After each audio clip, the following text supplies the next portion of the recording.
ask about the electronic music pizza. Mm-hmm.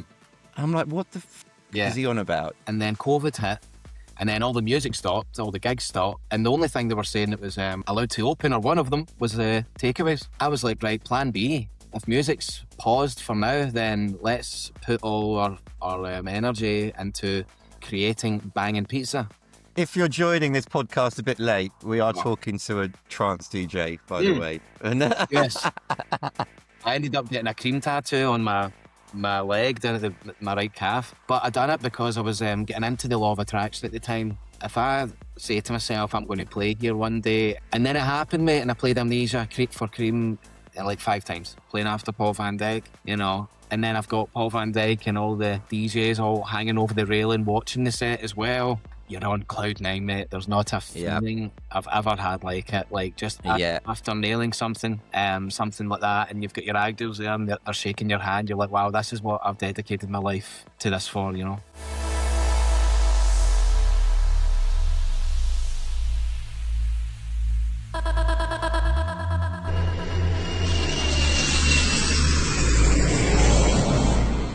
Hi guys, thank you so much for joining me on this week's podcast. I'll be really quick. 70% of the people that watch this podcast aren't subscribers. Podcasts are the hardest channels to build. I'd really, really appreciate your help just by clicking that subscribe button. It takes a few seconds and it's free. Thanks so much, and let's continue. Nice to have you on, Stephen. I've been chasing you for a while. I think last time you had to run out to a pizza. Something to do with you have a pizza company. Yes, right? Yeah, that's I didn't know. I've just been on the phone to our good friend Nick Ferguson, and he said, ask about the electronic music pizza. Mm-hmm. I'm like, what the fuck is he on about? So this isn't in our questions. Can you tell me, do you run a pizza deliveries? What is this? Pizza and electronic music in Scotland? This is it, right? It's turned into this very cool, unique selling point, right? We've basically, to go back to the start, like sort of 2016, 17, pizza making in my house at night time to relax and chill out, wee glass of wine, was a hobby. Because I love pizza, right? And I stay small. Don't we all? Exactly. It's probably the most loved food, isn't it? And so I love pizza, but I really got into a bit like music making, the science of it, the fermentation, how much flour do you use? Do you use ice water? What's the temperature? How long do you leave it fermenting? So a bit of a hobby.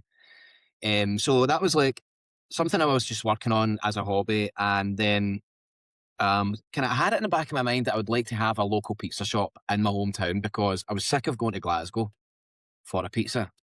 Like a good one though, like a real proper one. You know what I mean? I had plans for the pizza shop, and then COVID hit, or it was kind of rumbling around 2019, 2020. And then all the music stopped, all the gigs stopped, and then we were a bit like, okay, cool, you stick that news on, you're riddled with fear. And the only thing they were saying that was allowed to open, or one of them, was takeaways. Wow. So I was like, right, plan B. If music's paused for now, then let's put all our energy into creating banging pizza. So yeah, man, and banging pizza, we would always say that tune's banging. Do you know what I mean? We would describe music in that way. That's a banger, know what I mean? Absolutely. For 20 years we've said that. Yeah. And so it felt like a natural progression. My business partner, Stephen Kirkwood, he's half Italian. And we've been best friends for a long time. So we would be making Italian food. His mum would be bringing us Italian recipes and all that. We would be just spending our time as teenagers lapping up this amazing, authentic Italian food and stuff. So it dropped the seed quite early on. But Banging Pizza now is 5 years old, and we've got 3 shops. And each shop has actually been franchised from another DJ or producer in the scene.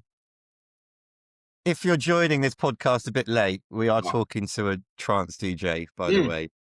Yes. Oh my Lord, this is fantastic. Now, the funny thing is, I live in Croatia, right on the coast. So we're influenced by Italy. Yeah. So we have a lot of Italian cuisine here. And a lot of pizza is just one of the core foods. And my other half speaks Italian. So Hey, wow. her parents are chefs, and both of them make pizza from scratch as well, like you're saying. And there is an art to it. And I tell you what, when grandma comes around with that homemade pizza, it's different level, you know? It's not like this Pizza Hut shit. You know, it's all big and fluffy and Yeah. And just very light. And I think for me, very. I've got I think a lot of people do, like a gluten intolerance, but it might just be an intolerance to the amount of shit they put into food these days. And like you notice it with supermarket bread and stuff. So I always had a bit of a mission to work that out and go, if we go back to the traditional Italian way of doing things, there's 4 ingredients in your bread, Mm. not 24. Yeah, she's You know really what I mean? minimal. Yeah. Yeah, And yeah, I think yeah, like, yeah. when I realised that and I started making my own pizza and breads and stuff, and there was 4 ingredients in it, really high quality flour, and you leave it to ferment, the yeast does the work that your stomach doesn't need to do. Do you know what I mean? Yeah, So it's absolutely, what absolutely. breaks it all down for you, and so that you can eat a full pizza yourself, you don't feel the bloat, you don't feel terrible, and that. Yeah, yeah, yeah, you're absolutely right. No, it's funny how Banging Pizzas became a bit of a Scottish dance music hub as well. We've got one in Clydebank, and it's ran by Jezza and Jod. Hmm. Excuse me, and they're massive in this kind of newer hard techno scene. They're selling out like 12,000 tickets in the SECC in Glasgow. Like, it's a massive movement, by the way. Like, That's and that's so that's big ticket sales, man. humongous, yeah, and they're just doing it, and it's just this new wave of youngsters that are just all over it, you know, and it's great to see. So they've got a Yeah. banging pizza, Clydebank. There's some talk of some other ones and that, so it's a weird link to music. And we've got all pictures of DJs up in the shops and stuff. Would you think of opening one in Ibiza? Potentially, but you know what I've noticed over the last, me and Nick were talking about this. I thought you might be. Yeah. But we're speaking like 6-7 years ago, and there wasn't that many pizza places at the time. But spending time in Ibiza now, there's a lot of decent pizza there now, mate. It's like, Yeah, and it's good. I lived there for a long time, Yeah. and when I lived there was like 2 kebab shops, 2 in San An. If you go through San An now, what do you see? Kebab shops and pizza Yeah. shops everywhere, and Right. even Mega Music is it's a kebab shop now, isn't it? You know, where they used to get the and Soda Records and all that lot. So, where did music first enter your life? Obviously, you're from Scotland. Yeah. Your name has been brought up in loads of my podcasts as music production. I think I've had Paul Thomas mention you. I think I've had Paul van Dyk mention you. So I had to ask you. I've met you through Kevin and Perry. You did Kevin and Perry our first year. So yeah, I had to have you on the podcast. So where did music first start? Well, firstly, I appreciate that. It's nice to hear. You know, I'm good friends with those guys, and it's great. Yeah. So I mean, both parents been musical. My mum more into the 80s kind of synthy stuff, like, you know, your George Michaels, Michael Jackson, and my dad more rock, kind of Rory Gallagher, AC/DC. So there was just non-stop music playing, really for me. I think like going through school, I just started leaning towards programs that would allow me to splice clips of like a rap vocal into like a hardcore Scottish track or something. Just the technicalities of it was always quite interesting. I was never inspired by music classes in actual school because I don't think they really appeal to music producers or whatever. They're very old school, quite traditional, classical. Don't learn that classical piece or whatever. So I didn't really take music in school. It was more just a hobby. And I think I just asked for Dex when I was like 14 for Christmas. I seen Dex at a party I went to in Dumbarton somewhere, and I was just like, what is this? This is cool, you know what I mean? Yeah. And it just dropped the seed, it planted the seed. And over the years in school, I would just be making up little mixtapes and selling them to my mates and stuff. And it would be like Fantastic. finding tunes, old trance, and then putting vocals over them and all of that. And I thought it was amazing at the time, but it was all part of the journey, you know what I mean? And I just think over the time, as I got to closer to 18, where I could legally like maybe throw a party or whatever, I was already plotting that at 17. And I found a local place that was quite popular with the youngsters my age in Dumbarton. And I started my own club night called Culture. Good man. Good man. And I basically, man, it was like I was on that wave where you have loads of mates. You're in school, you've got millions of mates, and everyone's connected. So, and it was Bebo at the time that we were using to Yeah, promote the thing. So that was just before Facebook, wasn't it? just before Facebook was big Just in England, you know, and it wasn't quite up in Scotland and Northern Ireland, I remember. It stemmed a little bit from MySpace as well. MySpace was more music orientated wasn't it? Yeah, right at the yeah. start, but Bebo was more of a platform where you could promote other stuff. And so basically I threw my own first couple of parties and we had like 600 people there and with a license of 200 and they just let everybody in. It was madness. You know, Madness, but cut my teeth really well, and it allowed me to book other DJs, which started me networking with other DJs like Mark Sherry, William Daniel, David Forbes. These guys really are like a real massive influence to me and looked up to them. So I just started networking with them and being a bit of a club promoter at the same time. I started DJing in different clubs and stuff. So it kind of all started like that through promoting and doing my own little edits. you've done it the right way. I'm always asked by DJs, but I have been asked over the last 20 years, how do I break through? And it used to be make a really good record. And I always used to say, put on a night, put on your own night. Yeah. It's different. Yeah. First of all, you need balls to do it, you know, because it is scary. Are people going to turn up? You know, whether you've got the capabilities of doing it. Music now is really quite saturated as well. There's so much noise out there. And I look after some artists at the moment, and I'm both pushing them to do their own nights, and they can only be for like even for 250 people, you know, but at least it's their own night, you know, and then they can grow it from there. But I think that's the best way to get into music. I really do. Yeah, absolutely agree, mate. And it opened up the whole world of networking for me. And you start growing your own little black book of people, and you book artists, and you learn about how to book artists properly, and doing like itineraries, especially for the bigger ones, and paying fees and running the Business. door and business. And I think probably the business stuff I learned back then has helped me with launching my own studio and doing lessons, and we're in all the primary schools and stuff, doing that, helping youngsters, and basically just planting the seeds in like primary school kids, taking decks in and Okay. letting them play with Ableton and let them have a wee footer around with different instruments and stuff. So we're still actively doing that sort of stuff as well. And, you know, you just don't know what or who you can inspire by doing those types of things. You know what I mean? You sound like a busy guy. Yeah, man. I think it's all part of the bigger ecosystem where pizza fits into it, and you know, the lessons and having the studio and the gigs, because like there's always people up and coming that could benefit from what you know. Tell me more about the lessons and the education. I'm not aware of that bit either. I obviously I'm aware of the DJing and the production side of it, and I even did my research, but didn't know about the pizza. Yeah. So tell me more about so you're into educating Yeah, youngsters. absolutely, mate. That came around way before Banging Pizza did.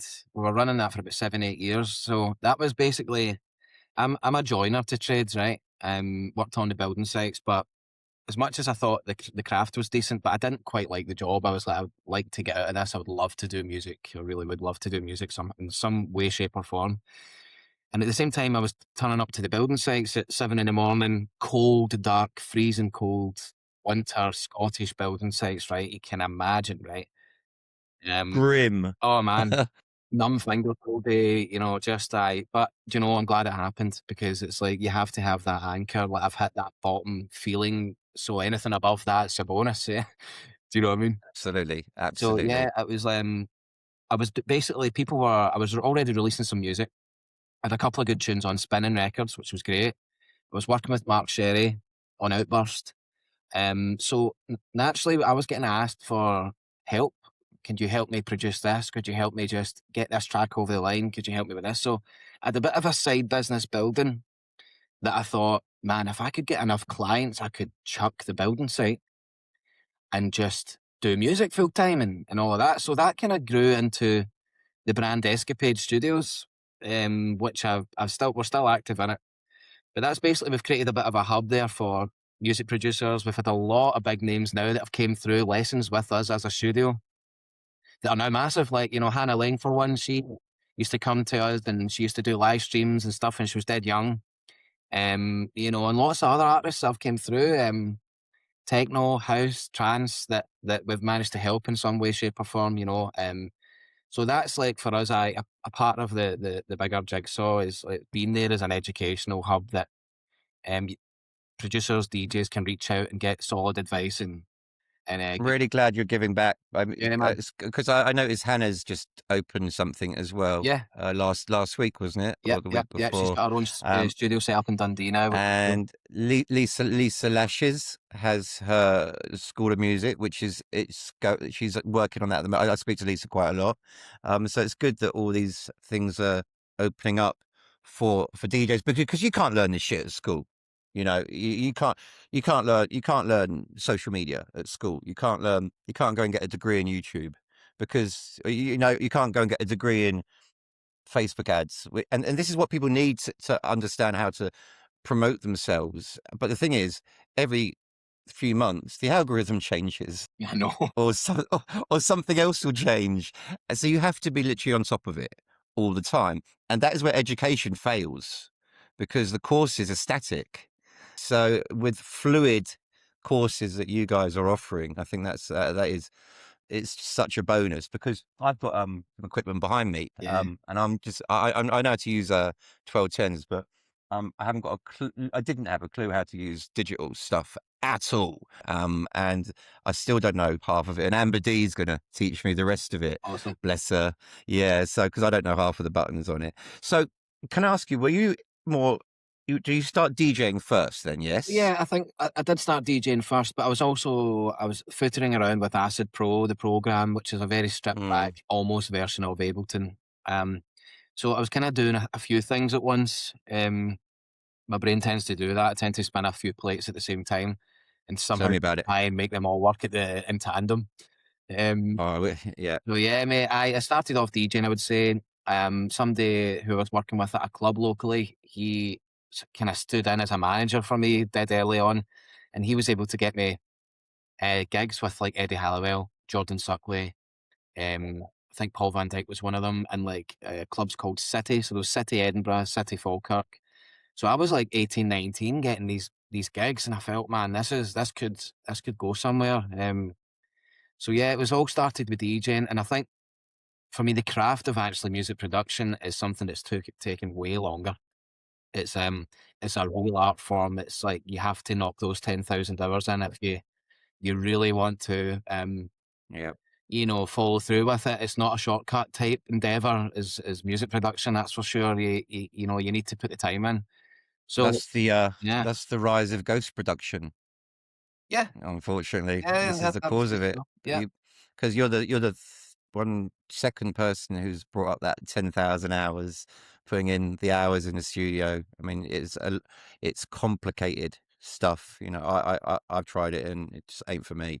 You know, it's complicated, because you have to craft the sound, actually make the sound. You know, not just layer samples and stuff like that. Yeah, and you know It's a what, lot man? more. It's like it's as difficult as you want it to be as well. Some clients and some people come into the studio and they're so good at just putting samples together.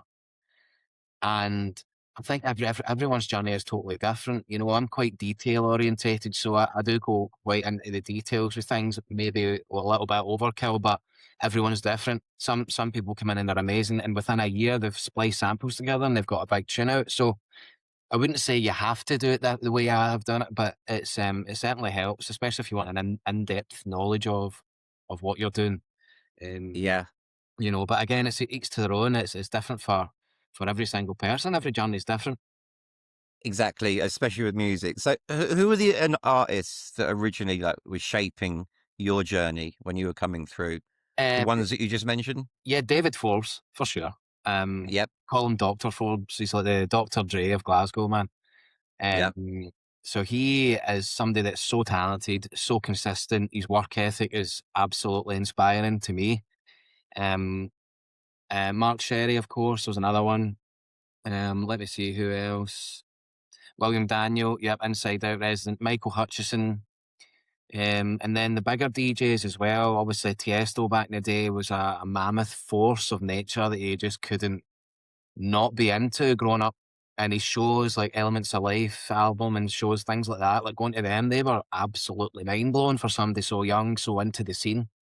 So, you know, the amount of inspiration you get from those types of shows was, you know, it really did affect me. But yeah, man, the local DJs there that I mentioned, they've been fantastic. They've really helped me a lot on the production front, on the guidance front. Another guy I want to actually mention who he's not with us anymore, but definitely deserves a massive shout is Malorca Lee, who was an I'm Mallorca Lee. yeah, Yeah, yeah. yeah. He was an ultrasonic, and me and him actually had such a quality friendship that it was beyond music. It was a laugh. You know, I would go to his house and we would get a Greg's in, cup of tea.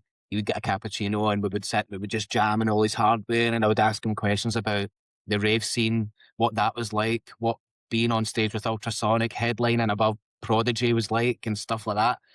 So he was a great inspiration as well. I would say, but I was fortunate enough to meet him a couple of times in Ibiza. He popped over a few times. I met him in Kenya, had a beer with him. But yeah, so some character. he very sad that he departed. Yeah, Have you what your sound now has it always been trance, or would you say you've been into other genres? Are you multi-genre? I know you as a trance DJ. Now, what would you call yourself as? I would definitely say I'm a multi-genre artist for sure. When I was into Hmm. trance, again, running parallel, I was also really into Deadmau5, really into Chris Lake, Sebastian Ledger back in the early days. So I was really digging that sound. And the nature of the gigs I was getting, like say, before Eddie Halliwell, you would always have to play house and prog and techno Yeah, because you don't outshine the master. Do you know what I mean? no, no, Um, never. Never. And so I always really put a lot of time and energy into cultivating what a proper warm up set should be. And that pushes you into understanding all the other genres and, you Yes, know, yeah. Mark Mendez and Glenn Morrison and all of these kind of pure, amazing trancey influenced tracks, but really chunky, perfect for a headline trance DJ, you know. Mm. So, yeah, I was into all sorts, house, techno, and trance. I do play across the board. These days I play a little bit harder depending on the crowd. If I'm playing after Paul van Dyk, for instance, then in order to keep that crowd there, you have to take it up a notch and deliver the energy, and that's something I'm proud of. That challenge. When Nick's put me on after Paul, I'm like, right, this is a challenge, but I'm determined to keep everyone in here and keep this electrifying until the last moment. I mean, it's a privilege as well. It's an accolade Yeah, to go on after man. someone like Paul, man. I bet when you were starting out, you were like, oh, you couldn't predict something like No, that. mate, and this is it, and I'm so grateful for it. I'm so grateful for Nick, the opportunities he's given me. And I remember going to Ibiza when I was 18 with all the lads, about 20 of us, and I just had this special connection being in Amnesia at a Cream night. I Mm. ended up getting a Cream tattoo, as you do. And it was probably Nick running it. It was, but I didn't know who Nick was at the time, obviously. But I ended up getting a Cream tattoo on my leg down at my right calf. But I done it because I was getting into the law of attraction at the time, and I was like, right, this is a Yeah. bit of a. If I say to myself, I'm going to play here one day, and I get a tattoo and that, it just stuck with me. And a couple of my mates did believe me. They did believe me, and they were like, right, no, I believe you can do it, and all of that. So, and then it happened, mate, and I played Amnesia Creep for Cream for Nick like 5 times. You know what I mean? Law of attraction works. It really does. I've done a lot of reading with several authors around the topic. I imagine you have as Yeah, well. yeah, Are yeah. you a reader? Yes. Yeah. Who have you read regarding Um, law of attraction? Anyone Napoleon that springs? Hill, Napoleon Hill's book Yep. is fantastic. Rhonda Byrne, obviously, The Secret. Yes. Yeah. The precursor books to The Secret I find really interesting as well. It wasn't just The Secret that came up with this, there was a few other ones Mm-hmm. before. Yep. Living the Law of Attraction is one of the ones that's before The Secret. And then How to Win Friends and Influence People, Dale Carnegie, is a fantastic one if you want to rewire yourself. And I've read all of them. yeah, mate, I think that And everyone should. Everyone should. yeah, everyone. My children will, without a doubt. And I'm a big fan of a guy called Dr. Wayne Dyer Okay. as well. Right. Yeah, he's a awesome author. He's not with us anymore, but he was very, very in that world. I've got loads of stuff. Joe Dispenza as Yeah, he's well. cool. Yeah, he's a really great author.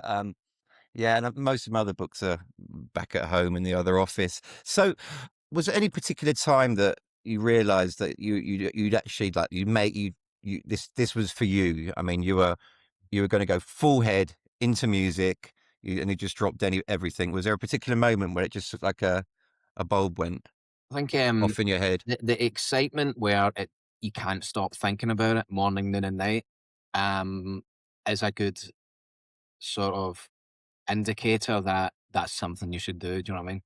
It was Yeah. something that I can't get out of my head really thinking about it. Whether it was getting a response from Lange that first time when he wanted to sign one of my tunes, like that feeling, like because Lange was one of those guys that I seriously admired like beyond belief, and now he's such a close friend of mine. We were out in a motorhome there a few months back, up to in Scotland, away up to Inverary and stuff, like proper friends, you know what I mean? And He's such a dude, isn't he? he's I love Lange. He's so down to earth, isn't he? the So best, down to dude. earth. Super I th- intelligent. I've loved his music from the get go as well. He's brilliant. he's another prolific producer of music, because I have to go through people's discographies uh before I do these interviews, because I know a lot of music by just looking at the sleeves and stuff, but I don't read and then I realized just how many tracks that he had made that I had on vinyl, and I'm just like, holy shit, man. And he was because he was very much a producer before he became a DJ. I think Jules kind of Jules, yep. pushed him into being getting him out there. He loves every minute of it now, doesn't he? Yeah, So he does, yeah, and he's so into it. And I think his way of looking at things is infectious. His yeah. passion is infectious, like his consistency, his tunes. He just does what he likes. He doesn't follow the trends. He does his thing. And he's super cool. He's so prolific with his records, like Happiness Happening, obviously Follow Me. And on that note, actually, he asked me to remix Follow Me officially, which has been signed and it's happening on Universal Music. Myself, Ben Hemsley, and Mark Sherry are doing the remixes On what track? on Follow Me, Lange Follow Me. Yeah, mate. Is that allowed to? Is that public? Yeah, it's public. Yeah, it's public. So it's cool. I can see it. I can see it. I can say that. Yeah, yeah. I wouldn't want to go out and No, it's all good. Stuart ringing me up going, "What the fuck?" No, it's all good, mate. And that was one of those ones, though, mate. Like, what do you do to Lange Follow Me? Like, What can you do to it? Because I think I've heard some bootlegs or yeah, attempted remixes of it, yeah, and they've been subpar. yeah. And I think that, it's a big one to follow, isn't it? that's it. And I went in with the mindset going, right, I'm not going to butcher this. I'm not going to try and do anything. Don't change it too much. Mate, exactly. So I've made a remix. I've just upped the BPM a little bit. I've modernized it. I've made it fit sonically into a modern day trance set, as opposed to me changing much of it. I kept everything, all the amazing elements the same. I'll need to send you over.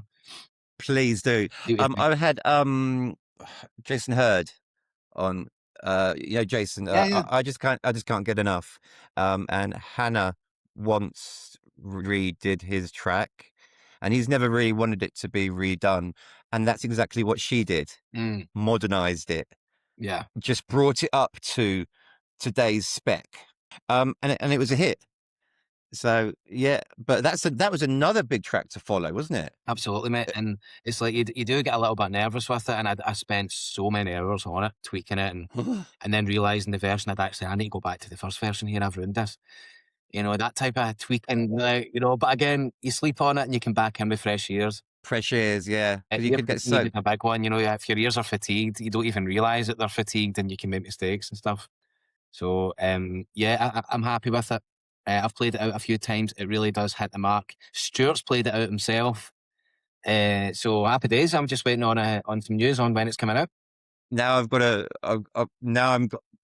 I don't want to get people to worry about Kevin and Perry, because they want the original. They will want the original. I know that. Mate, you might hear it at the Kevin and Perry. Yeah, we could do, but I remember we've had some, because the trance crowd, they can be quite purist sometimes, and we find that when I don't know whether you've ever had this, but we've had some DJs who come to some of our events and played a classic track, but a rework, but it is a rework Mm, and it's very different. mm. And the next day, I've woken up to a sea of comments from the Trance police, and it's just like, oh shit, and it's just yeah. Have you had that before? Yeah, I know what you mean. A lot of these, there's a lot of trance classics really being done just now, and they're all very hard sounding, not really like the original at all.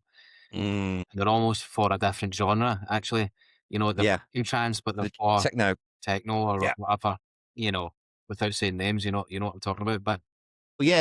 I it is what it don't is, blame isn't it? them because Ben Hemsley was at Hideout Festival a couple of years ago, and luckily it's just down around the corner from me, and I wandered down there to prepare. He was headlining, and just he's hammering away.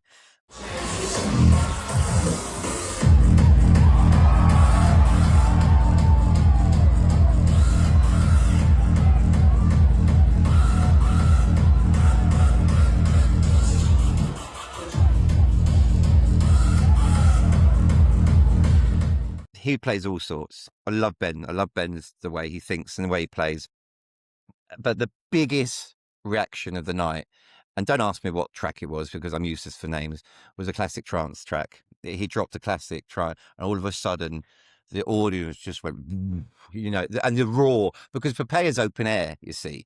So you just get this roar. And then I thought to myself, these kids, they're only between 18 and 22, 23. Hmm. So they probably don't even know that track is 25 years old. So I'm kind of understand why they're remixing these and reshaping these old tracks, because they've never heard them before, have Yeah, they? that's But the melodies are just infectious. yeah, that's it. And they're universal, frequencies that. I mean, there's no reason why they wouldn't work for the new crowd because they worked for us, Mm, and they continually work. You'll have yeah. stuff there that's different to what I grew up listening to, and then the stuff that the people that Ben are playing to, they'll have no idea of what that is, but it's a brand new, fresh experience for them. So it's only a good thing for the trance scene, mate. It puts more eyeballs and more listeners towards maybe other events and stuff, and towards towards the trance sound. A lot of the samples that are used 25 years ago were like samples of other songs anyway, Yeah, weren't they? yeah, Or samples taken from a film, or just things like that. But we've taken that for granted a little yeah. bit. How That do you? everything's a sample of a sample. It really is. I know that goes way back, from hip hop. Yeah. Some of the hip hop tracks, you're like, wow, that's where they got that from. But how do you find then when you're running like the Kevin and Perry night? Are you actively trying to tap into that new, fresh market there with some of the bookings and stuff to keep it so it's not just the purists and maybe the older sort of trance crowd? Because there's a massive, I think, trance is making a humongous comeback at the moment. Um, You we're know? having we're having that end week in September is historically Trance Week, and I think a lot of the kids have gone back to university, and we are finding that the demographic is well over 30. But now, the last couple of years, we're finding that they're bringing their kids with them. We're having a lot of that, and the terrace is getting busier and busier. So, and we're getting younger and younger people. So it's a bit of a cross section, really. But September, that week is very strong for it's like a kind of always been that more mature demographic on the island. Like you get the August, very Italian. You get Right. Okay. May, very young Right. audiences, Yeah. and Yeah. every month kind of has a different vibe to it. August just awful, but end of September really is a great time for the old folk to come over, Yeah. because if you remember, it used to be when Space closed, the first weekend in October or something like that, and so yeah, I think it's kind of always been like that. But I think with things like Gods, and I think Yeah. I think when that develops, I think that has plenty of room to Yeah. bring in younger Yep. a younger sound, because Gods has got the ability to have multi arenas, so you can always have a I classics love arena, that. and I I suppose love you could that. have a so there's lots of room to this year. We're just going to see where things take us. Yeah, and do you know what? It must be mad for you guys, like programming and going, how's this year going to go? It could be one of the best years ever, but there's so many variables and trends and things happening, you know, As I economically said that to you, probably have a part to play on it. as I said to you before, I mean, with Universe opening this year, we didn't know how Ibiza would go, and it went well in some aspects, and it went badly in other aspects, because we found out that Universe did change the dynamic of the island. Nothing against Universe, I think what they've done is incredible, and they're only doing what they need to do to fill all of their venues. So it's you've just got to roll with the punches in music, man, Yeah, haven't you? put your best foot forward, as they say, and then see what happens, eh? And it's hard. It's hard. If you own, I mean, there's only a few people who really last long in this, you know, but especially in the promotional world, because it's so heavily risky. But you've got to continually pivot, and I knew a universe was going to make us pivot, and fast as well. But I think it made a lot of other clubs pivot as well. I mean, because years ago you used to have privilege, manumission, one night a week. Everything else was a wipeout. And when you've got a club like Universe that's got seven of those, like, I don't know what they got, Anima, Fisher, Yeah, David Guetta, yeah. Elro, Eric Prydz, Carl Cox. Massive. What?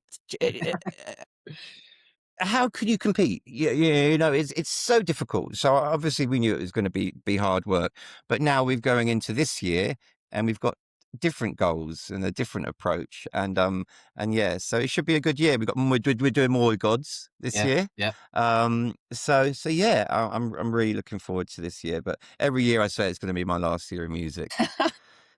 I've been saying that for 20 years. Yeah, man. It's addictive. when what Addictive. when you were releasing music, did you ever have a lot of tracks knocked back? Absolutely, mate. Oh, man. Yep. Oh, yes, of What was course. that feeling like? Terrible. No, but it's again, do you know what it's like? It's pivoting, it's self-analyzing, it's part of the journey. I always Mm, say to clients, and I just say to people, like, 1 out of 10 projects is gonna be a belter, you know? yeah. And it's the power of the numbers game for me. Like, I'll write 10 ideas or 10 rough sketches, and one's a real peach. You know, one's a I've failed so many you know times. what I mean? It's scary. To get Hard. where I am today, I've lost on so many times I can't. But even you must fail to learn. Yeah, mate. No, I 100%. think. It's part of I it. It mean, thickens the skin up, doesn't it? and what was your first proper breakthrough release? I'd say my first one was a track, that came out on the Forbes label. Very first one. Now, it wasn't that the track was big or anything, it was just I went through the process the first time, Uh-huh. Yes. which was cool. Like, wow, I've got a release on Track It Down and Beatport. You know, it was like the big ones at the time, like, wow, there's my name on Beatport. That's amazing, you know, that kind of thing. And it got into the top 100 and stuff, but it was just more the process. But over a few years, working with Mark Sherry a little bit, I got a track signed to Spinning, a track called Aurora, very early on, but it was a proper journey of a tune, and I couldn't believe Spinning took it. And it was just a monumental kind of feeling, knowing that it was the same label Sander Van Doorn would release on, same Huge label label. that Simon Patterson was releasing some of his big early stuff on. Yeah. And it was Reset Spinning, the sub label Reset. Okay. So that was a big one, and that got into the top 5 in Beatport. So that put a lot of international eyeballs on me, like, because of just the size of the platform. And then working with Mark over the years on Outburst was great. I was doing more tech trance there. And then after that, I started working with Stuart Lange, and I was doing a bit more melodic stuff, and I was starting to collaborate and make music with Stuart, as well, which was its own exciting thing. So you've got these are they mentors, would you say? Yes, Like Mark, 100%. and Stu? 100%, mate. 100%. Yeah, because you 100%. seem like you do a lot of stuff with Mark, yeah, over Yeah, I the did back years. in the day, mate. Not so much these days. Mark's sound changed and so did mine. I started moving more towards the Anjuna Beats sound. Over the last sort of 5 years, I've been working with Anjuna Beats more and enjoying that, and less into like the pure banging, really intense, fast stuff, more into the groovy, techno-influenced melodic pads and strings and chords and stuff. So I really love that stuff now, and I'm still doing bits with Anjuna Beats. So yeah, the sounds just change and you ebb and flow a little bit. And now I think I'm working with more Anjuna more than anyone at the moment. Although I do have my finger in some of the faster styles as well. So Great, yeah, man. you're doing a lot. What big question? What was it like when you first heard your music being played out? Ooh, Could you remember? Do you remember the first yeah, time? I mean, let me think here. So when I was releasing tracks like with on Outburst with Mark and stuff, the track would go out onto a promo run, like A list, B list, C list, and then you start getting the feedback in, and then I would tune into like a State of Trance on the Thursday. I would have Ferry Corsten's show on, and the Wednesday, just like imagine this happening. Yeah, yeah. And Manifesting. I imagine, I use the imagination, and I would like guys like Ferry would play it, or Judge Jules, right? And it was Global Underground, I think Jules' show is, I think. And so when that first started happening, been looking up to these guys for so long, it was electrifying. It was a new chapter for me. Like, I can do this. I can do this. Like, this is something. I wrote that song in my little room here, and now thousands of people are hearing what emotions I poured into that song. So it's like, these are the types of moments over your career that just keep you doing it, keep you chipping away at it, keep you in love with the journey. The And little wins. little wins, mate. And again, when Yeah. somebody like Judge Jules plays your tune, when you've listened to him every Friday night on Radio 1 for so many years and stuff, it really is, it's magical. Yeah, I've always found that music is up, down, up and down, emotional, up and down, up and down. You're either up or you're down, and there's this you hit an obstacle or you get a little win, and it's just you just got to keep on grinding away, and eventually you will get somewhere. How do you deal with having to constantly produce decent music? That's a big question. Yeah, See, unless yeah, I'm enjoying it, I'm not doing it. So I need to always see, as long as I'm like in a good space with it, and I'm always loving what I'm doing, that I'm putting my best work forward that way. So I try and keep every studio session fun. I like inviting fun people into sessions, good energies in the studio, and I actually do quite like writing music in the comfort of my living room as well these days, with a little Bose speaker, because the room sounds different. I work differently on my laptop in the same way that I do in the studio. And I just think it's very plug and play. If you have an idea, I can get straight to it, and then I more refine it when I'm in the studio. So as long as I keep it fun, and I don't take it too seriously, like, yeah. and I know other producers and stuff, they treat it like a job. It's like 9 to 5. I don't, my brain doesn't really work like that. I want to keep it as something I love doing. And whenever the muses, whenever the creative gods come, and there's an idea there, I want to be able to act on it. Whether it's 1 in the morning or, 10 in Yeah. the morning, it's, I kind of go with when the feeling's there, when there's an idea ready to be written, I need to jump on it. So it could be any time. Creativity doesn't work 9 to 5. There we go, mate. So I find it It's hard to simple. turn up and do that, without feeling the spark in the air. Do you know what I mean? Do you take time off Yeah, mate. if you're not Yeah, feeling yeah. it? Yeah, Yeah, yeah. just get away from it all. This is what I love about having Banging Pizza and other projects, because if I I'm love in that. there and I'm making pizza for people, it's immediate gratification. Like, someone's enjoying that pizza straight away. It's not like releasing music where you're putting your creative, whatever you're creating out into the ether, and they might like it, they might not. We know we make amazing pizza, so we make those pizzas, put it out, and you get a similar level of satisfaction from it, because you're making people happy through obviously food, but similar to music in a way. So it's good to have those other projects for me that keep things fresh, and Yeah. I we've really almost, identify that yeah, man. because Yeah. I Yeah. the event industry, especially since COVID, has become really tough. There's the costs have gone through the roof. It's just difficult. It's hard. It's stressful, and you lose sleep. And I've found that since I started doing the podcast, it's kind of been a really nice distraction because when I edit it all myself, even though I've got editors and I've got an editorial team, I tried getting them to do it, and it just didn't feel right. You know, it's like them trying to make your music for you. Yeah, mate, that's exactly it. It, It's your it, flow, your style, your creation, isn't it? yeah, Yeah. and but I've noticed that when I'm in a bad mood or something, or if I'm stressed out, if I just start editing like a podcast, I just get lost in it, Mm, and I'm just like I'm in a world of my own yep. for a couple of hours, you know, and it's just like, and after it, every podcast takes a long time to finish, and I find that's a bit of escapism, like my switch off. Exactly, mate. So yeah, and my I love family, but yeah, so it's a hard, it is a hard business to get into. I mean, has so I don't know how long you've been. Yeah, of course, Bebo. So let's talk social media. yeah, yeah.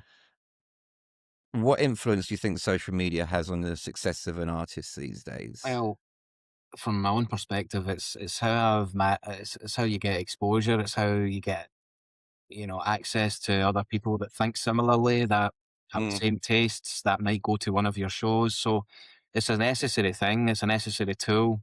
One you can absolutely abuse and end up down the rabbit hole, doom scrolling, which I feel is the way it's designed. They're hijacking the human brain. You know what I mean? And as yeah, soon as you're on it, 40 minutes can rattle by and you're still on police videos or some nonsense. Do you know what I mean? And yeah. Yeah, the scrolling um, thing. I've seen people aye, do it. It's so I've had to. You have to teach yourself. I think it's a skill of how to use it. Like I've kind of managed to not use it. I would never. I don't know what's going on in the world. I haven't got a clue. Like if I'm looking on my profile, I'll flick past everything. My brain just flicks past. But as soon as it comes onto something music related or something in our field, our yeah, yeah, space, I'll stop. yeah. And then, so I know exactly what's going on in the trance music. I know what Paul van Dyk's up to. I know what Tiesto's up to, but I don't know who's even in power in the UK.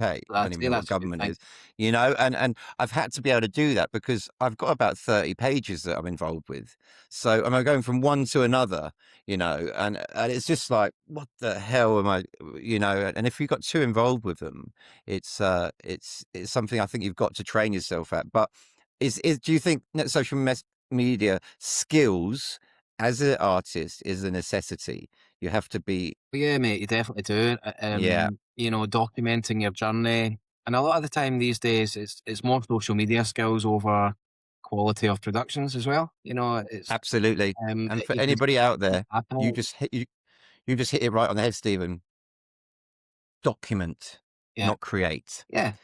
It makes everything so much easier. If Reframe you're it, reframe it to that. Yeah, definitely. yeah, if you're struggling as a DJ out there and or an artist or a record producer and you're like, I don't know what to post, Yeah. just post, document your life. Ah, And give it. that's all you've got to do. And then sooner or later, you'll figure out what works for you. And this is what I constantly tell producers and constantly tell celebrity and artists to do. And it works for them in the end because I think if you're just posting constant events and music and It's boring stuff. Like, it's not oh my God, engaging. But it's not what the algorithm's for, no, it's you not. know. And I think No, the sooner you realise that, the better. I think your content will be, the more successful it will be, the more people will listen to your music ultimately. absolutely. So, yeah, it's a bit of a, one of those ones you have to put time into learning it and working it out. You've got to learn. You've got to learn it, unfortunately, Yeah, because and some are there's so better many than people. others at it as well. There's so many people who are just saying that, "Oh, it's unfair that they're getting ahead in socials," and but the thing is, a lot of these people have gone out and learned it and put the time in and managed to just break through that noise, and they've found their own style online as well as in the studio, and we've never been in such a good position where we can actually promote ourselves. 100%. You don't need a fucking label to do it, No, mate, no, no. you Again, the know? game is flipped on its head when it comes to that. Mm. You know, people are made overnight a lot of the time these days with a viral video. Self-made. Yeah, man. Absolutely yeah, it's Yeah, I would say, like, I don't do it as well as others, because I've got a lot of things going on, and I'm also giving myself advice when I'm talking to you back as well. It's like document more. If you've got something to sell, it's very hard to stick a poster up and say, "Go to the show." It's like It doesn't it it doesn't. doesn't give any value to the algorithm. You Yeah, know, all the algorithm wants to do is run ads to people. And if you put a picture up of your cat doing a stupid thing, people will watch it. You know, it's absolutely crazy. I'm looking after a DJ at the moment, and she's cat mad, and I think she's got about 5,000 followers. But I tell you what, every time she posts, her social media is flying. Hundreds and hundreds. It's a micro community, and it's really focused on her. So when she does a gig, that micro community, she moves tickets, and a yeah, lot of them, yeah. That's you right. know. Yeah, But she's only got 5,000 people on her Facebook and about 10,000 on her Instagram. So that's more powerful than having 100,000 followers on Instagram and yeah, 100,000 followers on Facebook who are half interested in what you do. yeah. Have you heard of the saying? You might have read about it, and it's like you only need 1,000 dedicated fans to do something full time. Absolutely. And it's like whether it's a show, whether it's buying your merchandise, whether it's buying your song, it's like enough to support yourself full time. 1,000 people, Yeah. and it's like No, 1,000 like-minded people across the whole world. You know? we are, I'm actually moving towards coaching some artists in social media, and I've gone, we're starting this year, and we've created a course. It's called Asset, ASSET, and it starts next Monday. And we're teaching not how to fake it till you make it regarding fake likes and all this bollocks, because you just screw your socials. And it's all about teaching people how to create a micro community, just as you said, because I think they're far more powerful now than Yeah. anything. Remember with Kevin and Perry, we did the first Kevin and Perry's the first 2 years with a Facebook page of less than 10,000 people. It just shows, doesn't it? Yeah, it You does. know, because we had that core people who are interested in going. Now we've got 60,000 people three years later. Yeah. Do So you know what I it's think you're very bang powerful. on? It's much less to think about. It's much less overwhelming thinking your target's 1,000 people. Mm, You're not yeah, trying to impress the whole scene. You know, you're trying to find the people that are into you in your niche. yeah, What yeah. if you break it down in a small chunk like 1,000 people, then it's less overwhelming. You know, especially when you're on the journey. Mm, Um, exactly. you know, it's because the scene can be very overwhelming, and there's a lot of people that are scrolling and seeing the big ones at the top of the game and how massive, and it's like how unattainable that could feel. But actually, to be a successful artist, 1,000 people, you're doing nice intimate shows, you're doing a little tour here and there, you're making your music, you're selling things online. Mm, What a life! a- absolutely. A And passion about it, you know? you'll find that a lot of these big artists with 10 million plus, a lot of them are fake anyway. I You know, know. a lot of them are fake followers, Yeah. but still they're massive. But it's because people are like kind of interested in them. If you've got someone who is really into you as a fan, 1,000 people, you've got a career.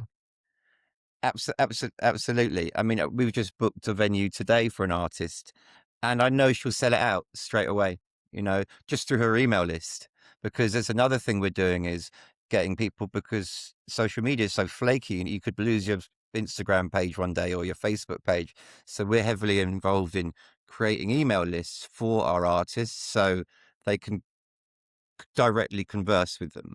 And so we're going to be doing that. But have you had any other hard experiences in the industry um, coming through? What's the hardest thing that you've had to The overcome? hardest thing probably when you're I think like when you get to the point where maybe you've got a big I think there's been a couple of times where big releases have been on paper ready to happen and then they fall through last minute. Right. Or I was booked to when I was younger, right at the start, there was a potential tour in the US and Hawaii due to happen, and that all fell through at the start. It fell through at the last minute, sorry. And I think these knocks that you get when you're so excited that something's taught me about never believing it until you're actually until the Manage it's manage your yeah, expectations. Definitely. I think, yeah, that's a Um, really good piece of advice, because things are a bit woolly sometimes in yeah, this industry. even when it's printed in black and white and there's a contract there, like things can sometimes still not happen, you know. And I think when you're so attached to your art, that can be quite difficult. But again, it adds the thickness to your skin, doesn't it? It's like it creates you who you are, and it builds resilience. Yeah, yeah, I think So you know those things are important. you have to have a tough skin for sure. Let's talk about just like DJing and playing out. What do you prefer? Are you more into more intimate events or festivals? Clubs or festivos? Oh man, Or they both can. they're both different. Both different. Yeah, I knew you'd say that. I do love. Like, I love playing in the poetry club in Glasgow. I did an open to close there last year, and it was all the diehards that were there. And I got to play 3-4 hours of the music of the journey. You know, going from the house to the techno, back to the prog, a couple of trance bits, and then by the time you finish, it's you know, it's euphoria. It's the trance, it's the hands in the air, but you've managed to take everyone on that journey. So those types of gigs are fantastic. But I also love the ones that sometimes Nick will give me a call and he'll be like, you know, I've got 140, you're playing after Paul van Dyk, you know, go like we'll see it happen, you know. So and then I've got Paul van Dyk and all the DJs all hanging over the railing watching the set as well. He's like, fucking hell, is this Just happening? love. So you feel like there's a lot of variables there that you can't manage.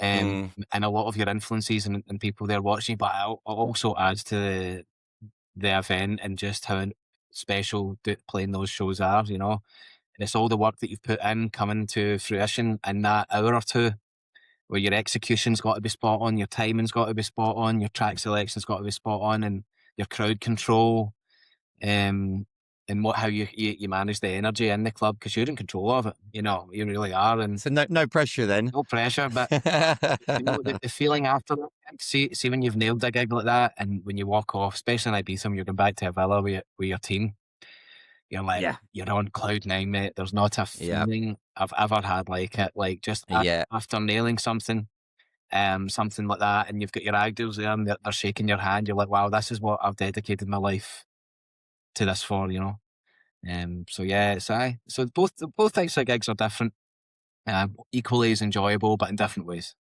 I pinch myself that we book the artists that we do and we run the events we do at the arenas that we do. Like every time we do an Amnesia show, I'm still like, is this really me putting this on with Nick? Yeah. Like, 'cause I remember Nick from Cream, and it was like, Well, it doesn't make sense. And then I leave and I go home after a completely stressful night of Amnesia with me hiding in the green room. And then it'll be the next day when I wake up and I've just seen everyone has had a fucking amazing time. Then I enjoy it. You yeah, know, it's the after yeah, effects. It's like, yeah, we pulled it off. We did it. yeah. You know, it's only taken us 9 months to put together, you know, but it's It's something awesome. quite hard because there's this always this sustained pressure to perform, and things have got to go well, haven't they? At that level, especially at that level, you can relax a little bit if it's a small Mhm. 200 capacity event, Yeah, mates you're right. party or something, but something at the level of Amnesia is just like, whoa, Yeah, and you I know. think I echo that because, like, when you're in playing in Ibiza or Amnesia, like, everyone has saved up to go. They're there for that one time a year or whatever. They're there with their friends. It's like there's a lot of different cultures and personalities in there. There's a lot of pressure on, you know, and like you're living up to the idea of the way it was portrayed and like It's All Gone Pete Tong, the film, Kevin and Perry, the film itself. Like, you know, those films really inspired me, and like you guys are responsible for that experience and everyone like, and it shows you how much a great job you do with it. Because it's like people want to live their own movie when they're out in Ibiza, and it's to be the guys putting that on. It must be rewarding, you know. It's a big feat to pull off. It's scary because we know people are relying on it, and also it's very difficult to get the music right because um trance is very broad, and sometimes people want the classics, sometimes people want the new stuff, and it's very hard when you've got 4 or 5 thousand people in a show to please everyone. And luckily we've been pretty complaint free, but there's always someone who's had a shit night. You Yeah. know, you can't escape from that. So nowadays, let's talk about AI and production. Mm. Are you seeing that creep into Yeah, your mate. world? Yeah, and to be honest, I use it as Yeah, a no, tool. I don't blame you at all. I I don't love blame you. it. I think as a tool for me, mate, like, Mm, gone are the days, like, where you absolutely. can't get an a cappella out of something. Like, Mm, for instance, there could be a full-on track that's on Spotify or whatever, and I just go and grab the track, buy it, of course, and then run it through AI software, and I can take any element out of it perfectly. yeah, yeah. Mental, innit? And, like, before you would have to be clever with EQ, and you would have to try and phase things out and all that, but now it's just, Or you couldn't do it, or right, you'd have to get someone to sing it, yeah, or yeah. yeah, But totally. yeah, So, we use AI heavily, but as a tool. We don't rely on it, not in whatsoever. And people doing posts on social media, please check your chat GPT, because it does make before you yeah, post it, 'cause it's so obvious when people are posting a chat GPT post, you know. But yeah, so you're using it as a tool, and are you, so you think it's a benefit?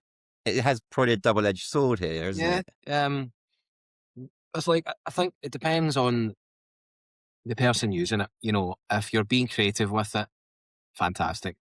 Um, Again, relying on it, you can only go so far with relying on it, because it's like the creativity is coming from the human. Like, for instance, me finding the vocal that I want to sample, the AI is not finding that. Like, so Yeah, yeah. that's the creativity and the sparks from that might work with this. Let me use AI to take it out as a tool, and then it's my job to mix it in and figure out whether it actually works or not. So, um, in terms of that, I think it's just fantastic. It's awesome.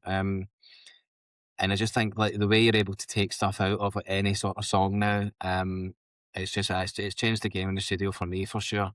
It's I use made my it life all the so time. much easier, just with digital media and digital marketing, and the way AI now works with running ads, and even just sending an email. I can just talk, Yeah, and it will use my voice, and it could be automated, and yeah, it's it's crazy. just, it's like, what the hell, you know? And it's I would say it's cut down my actual work hours by about 10 at That's least unreal. a week, you know, and I can use that time to spend on other things. So, but if you could go back and give your younger self a piece of advice, Mm. what would it be? What would that piece of advice be? It's a great question, mate. I'd probably say be consistent, be more consistent, um, with it. I think, like, not striving too much for perfection. I think, see, with releasing music, having more of a consistent release schedule over a perfect track every 6 months is probably better. If I was to look back on it. So I would say, consistency is key on that front. Now, I know I said earlier, like, that's probably why I've not been as consistent, because I tend to go when the feeling's there.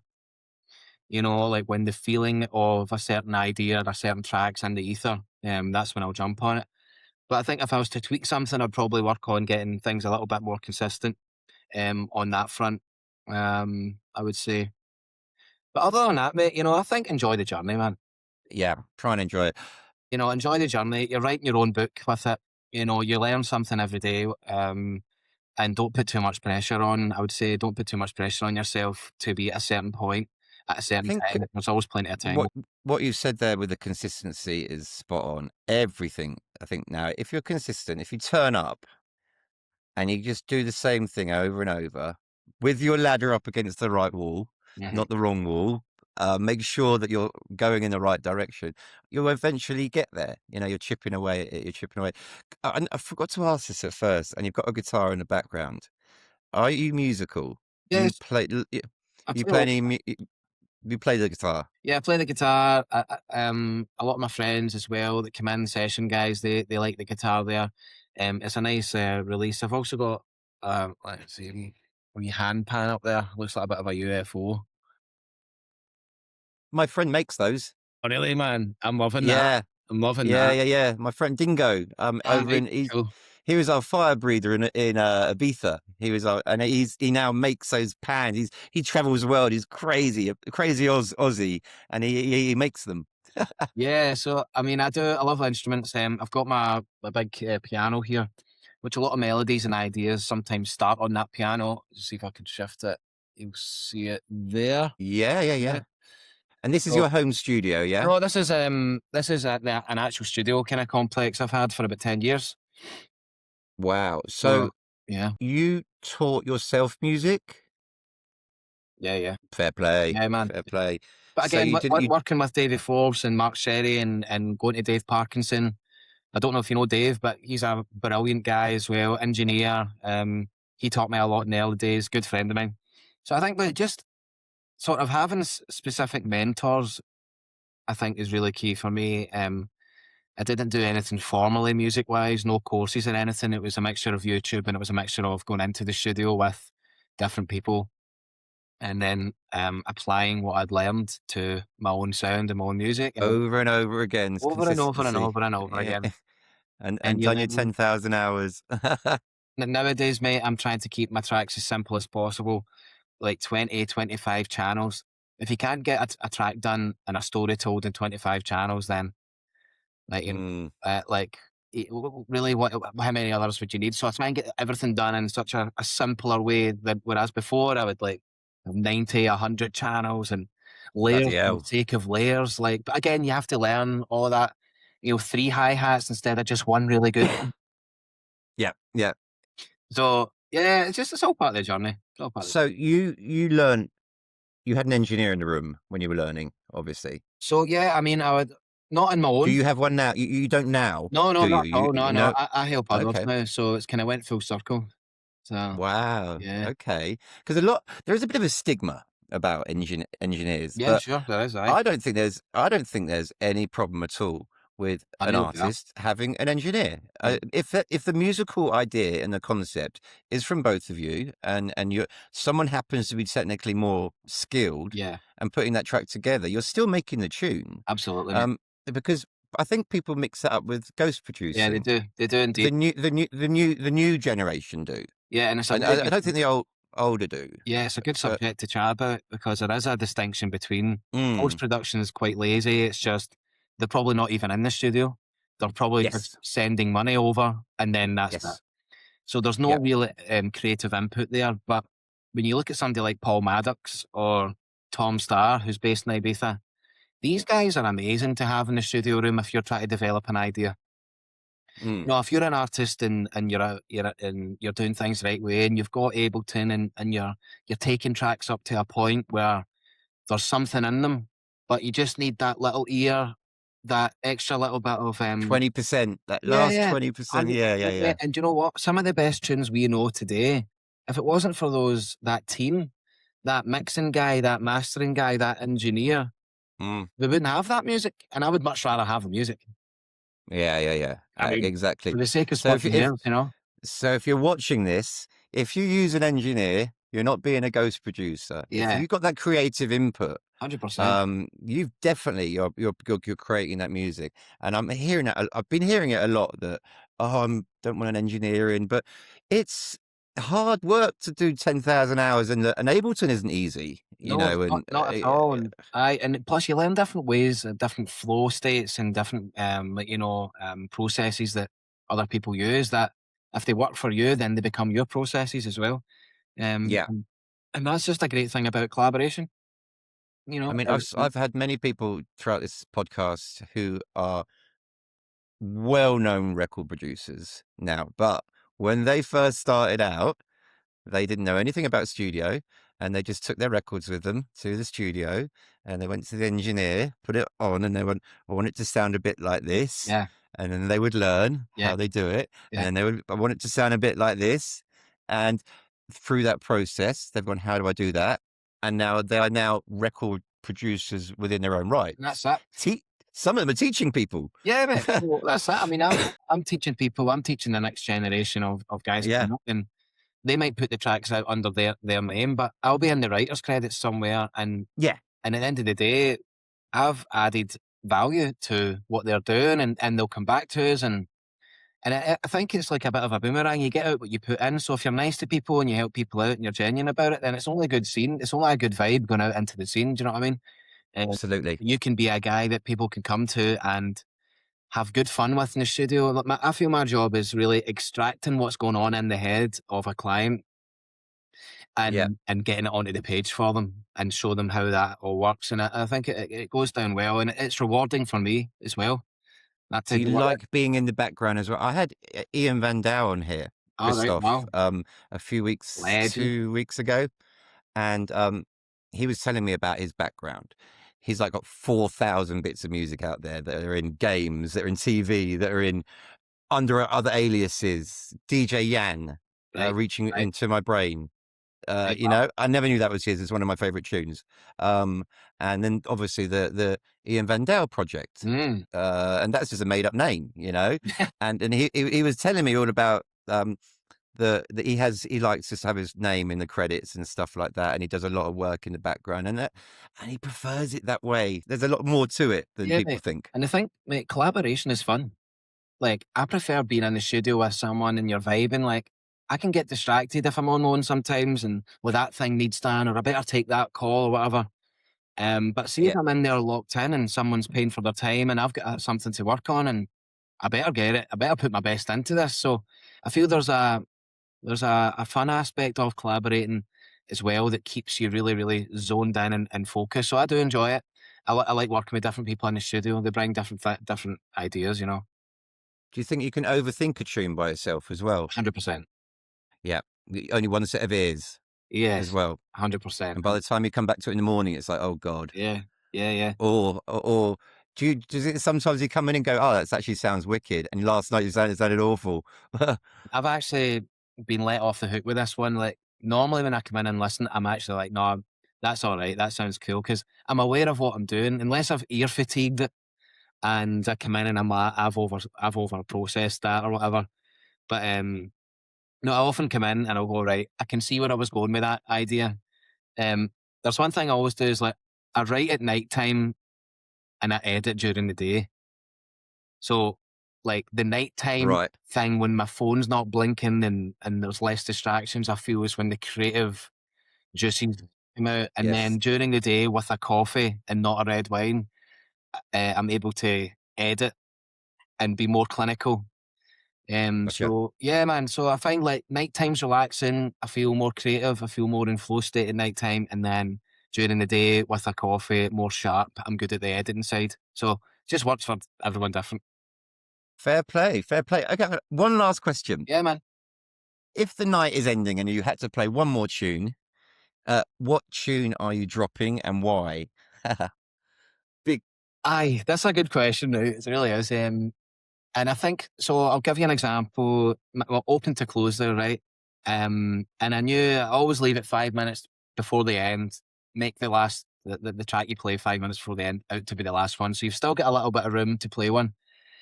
The track I played at the end of that set. Now, bear in mind, I was playing a lot of trance. And it was like 142, 145, really like electrifying, kind of like big anthem, kind of hands in the air, kind of stuff. And then at the last tune, I thought, right, I just gave it a good bit of silence. And I played uh, Enjoy Anthem. And see, because everyone had just had trance for an hour and a half, it was like, no, Yeah. Yeah. you've just played that. Yes. And it was like one of those ones that just came to me like before the gig. And I'm like, what a tune. If I could get away with playing that at the end, that would be epic. And it's just a Yeah. big piano, big A rock. real cliffhanger. That's like complete head turner. Like, Yeah, what?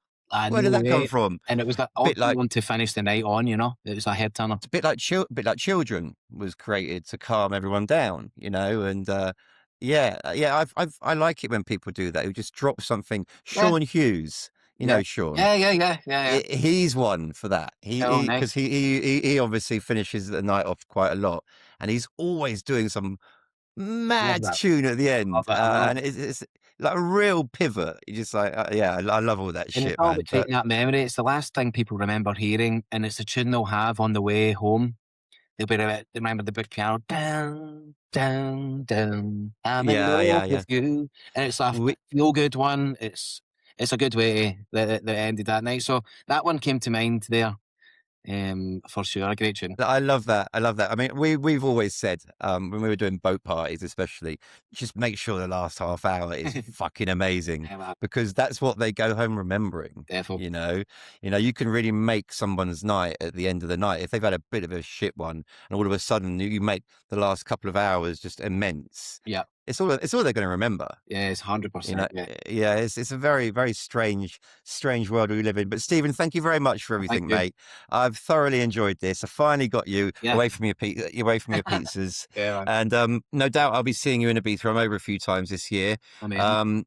And yeah, all the best. And I'm looking forward to you sending me this tune. I will Follow me. Yeah, the Lange following remix. We'll have more information on it, I'm sure, in the coming months. You know what it's like with the big major labels. You've got to just wait to see what they say. Wow. Yeah.